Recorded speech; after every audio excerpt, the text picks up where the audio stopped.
关闭唐山野区的另外道路，就是野区探望国训练场地主要交通。伫中央甲地方合作，以原本的产业道路来拓宽，预计全线拢是8公尺，长大约4.9公里。商务市长委托亲临现场主持祈福动土仪式，以这乡亲的见证甲人赛做阵，场面相当热烈。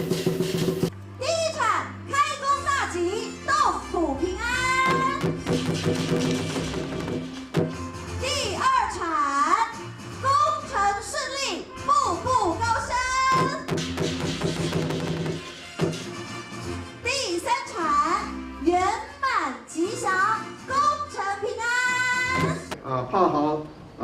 这个咱的炮兵训练指挥部汤山营区第3条连外道路以及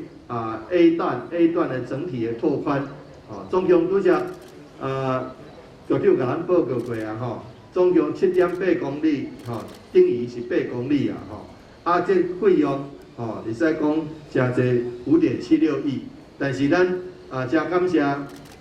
国防部的支持。更加感谢咱立法委员的争取。这条开5亿7000多万的道路，配合炮后重建时田，预计114年5月完工通车。马基台加速原本炮后设立眼控所谓创意设计园区的进度，兼顾国防市政，嘛带动关闭眼控的发展。台南新闻古文集采访报道。